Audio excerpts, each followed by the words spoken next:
Alright, so in this video, I want to show you how to cluster your PBN network. So, what the heck is clustering? So, clustering is basically where you assign your big network into mini clusters. So, for example, rather than having one big network of, say, 500 different private blog network sites, you don't want this big cluster, you don't want this big footprint where Google could reverse engineer it and find all 500 sites. Instead, you want to assign it into mini clusters of maybe 15, 25, depending on how competitive it is. So, let me bring up the whiteboard and let me explain how this works.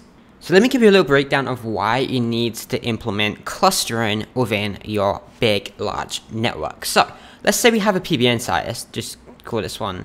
It's a PBN site here. I'll just scribble it in because I can't write anything. And let's say we have another one here, another one here, another one here, and one more. So they're all PBN sites. I'll just show that by scribbling them, so all the ones that scribble in it are a PBN site. Now let's say we have two money sites. So 1, 2. So there's two money sites here. And let's say this one links to this site, and this one links to this site, and this one links to this site too, and this site, and so forth. Totally just made this up, but it gives you an example. Now, let's call these money sites, money site, money site. Okay, now say this site here, let me switch colors, was to get the index. So this one here got the index. Now, if Google were to backtrack from here and look up, so they could go back and they could find this PBN and they could hit that. They could go back and they could find this PBN and they could hit that. Now, what's the problem when they do this? Is that this PBN is linked down to this money site. So again, if they wanted to, they could de-index this, or they could potentially, very, very unlikely if you're a very small fish, but potentially if you start getting into the bigger numbers, they could actually target the other money sites and stuff that are built off of this PBN. Now, it's unlikely, but we just want to ensure that there's no risk of this. So the problem here is that if that happens, then this money site could get hit through virtue of finding this PBN site. Now the same thing here, if this money site was hit, then the same thing, they could reverse engineer up like that, and then we could see just like that, it could go down back to this site again. So if that makes sense, basically what I'm saying, guys, is that all of these are linked together. So as soon as you hit this one, then this one's screwed, this one's screwed, this one's screwed, because they're all linked through the money site. So even if you just hit this one, if you hit this PBN site, for example, instead of the money site, like you found one PBN site linking to this money site, then from there, you could reverse engineer, Google could especially, reverse engineer that the other sites pointing to this is this one, and then from there, that this also points to this site, which links to that one, and that one. So just like that, your whole PBN network is pulled apart from finding one money site or one PBN site, just like that, because there's a link between all of the PBN sites. And I'm explaining this on a very small scale, so it's not really a big deal, but if you suddenly had, say, another money site here, another one, and then these are all linked like crazy, like this, and then suddenly it's like a crazy, like, amount of money sites to potentially lose, and a crazy amount of PBNs if you have more and more PBNs that are all doing this linking here. So some people build their entire network where they have like 500 sites, and all of them are in one big, just massive cluster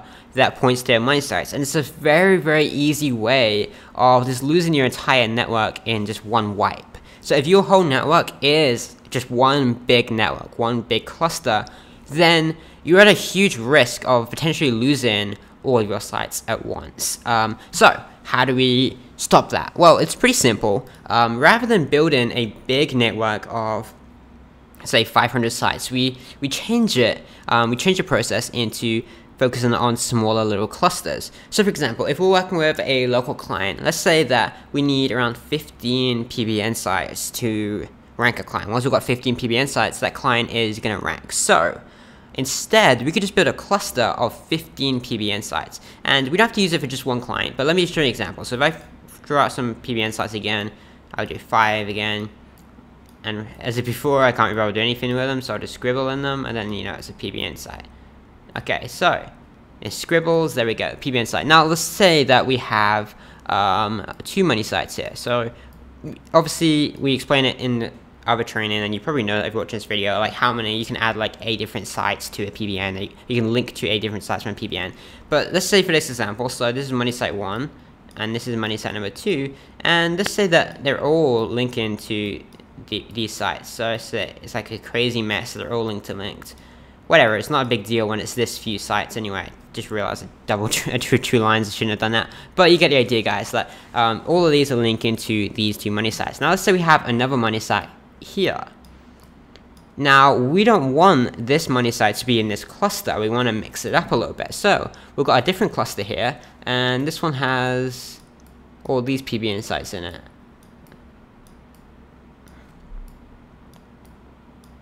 And the circles represent the power. No, I'm totally kidding. I'm just making this up as I go along. Okay, so these all link to this one.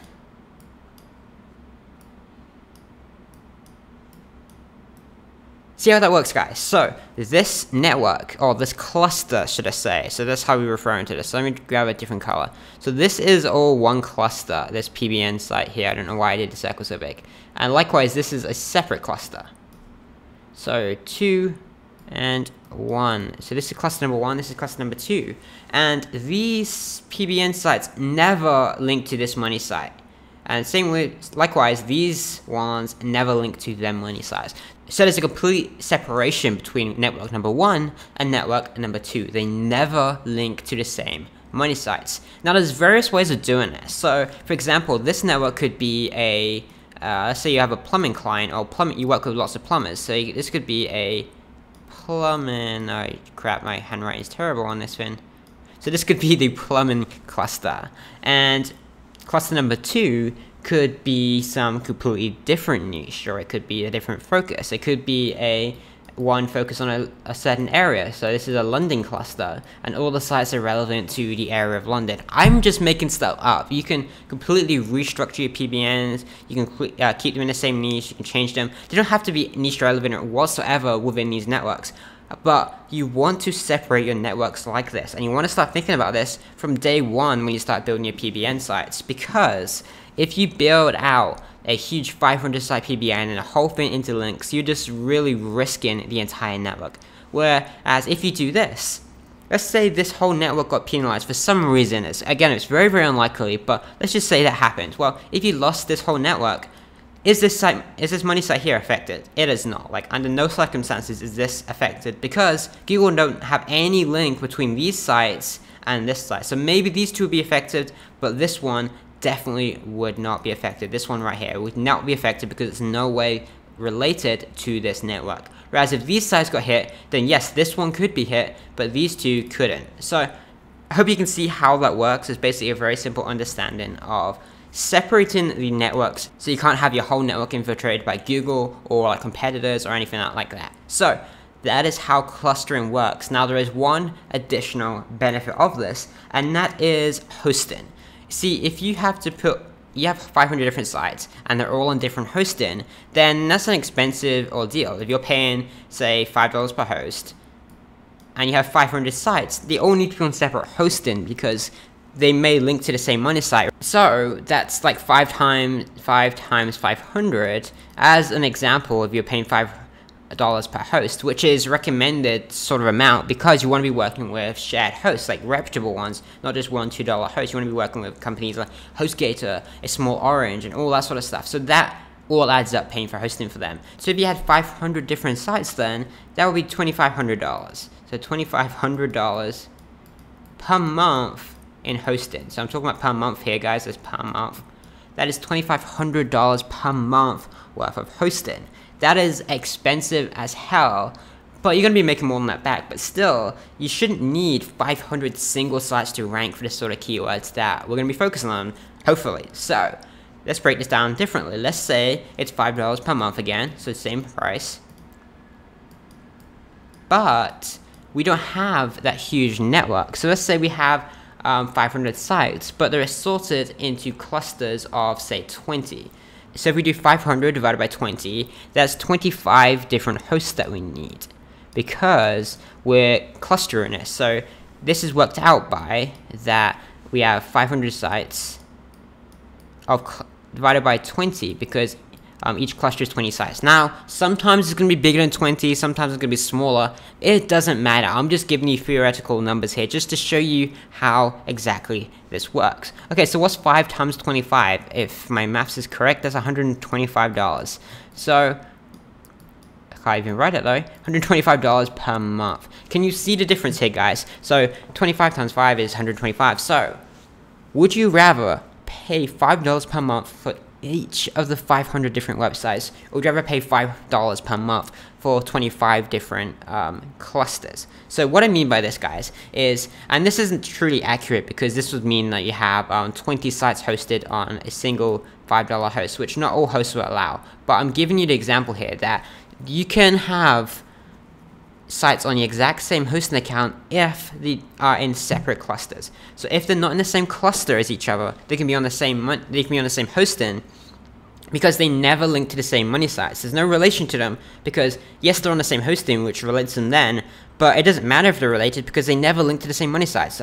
It doesn't matter if you own both of them because they never link to the same money sites. There's no relation between that network. And it isn't a footprint being on the same hosting when there's no relation, because there's thousands of other sites on the same hosting that, again, there's no relation to your money site. So that's not a footprint, but this is a great way of just like dragging down those hosting costs, because you don't need to have a huge network of 500 sites. Instead, you can cluster it into sizes like 25 different clusters of 20 or whatever it is you want to really be more efficient ultimately and leave less of a footprint. Because if you only need 20 sites to rank your local clients or whatever type of site it is, then there's no point building this huge clusterfuck of all these different sites. Instead, it makes more sense just to sort it and have different ones of 20, so each individual sites that you build up. Now, obviously, you can have like up to 8 money sites the way I recommend from a single PBN, so link it to 8 different money sites. But you want to have you want to start mixing up. So maybe initially you want to start building more clusters than you need. It's entirely your choice. But as you start growing this, rather than building your PBN as one huge network, just separate it into separate clusters, just like this. You save yourself a fortune in the hosting bills, and you're also just going to make yourself much safer. It's much less of a footprint if you do that. So I hope you enjoyed this video, and I'll catch you in the next ones.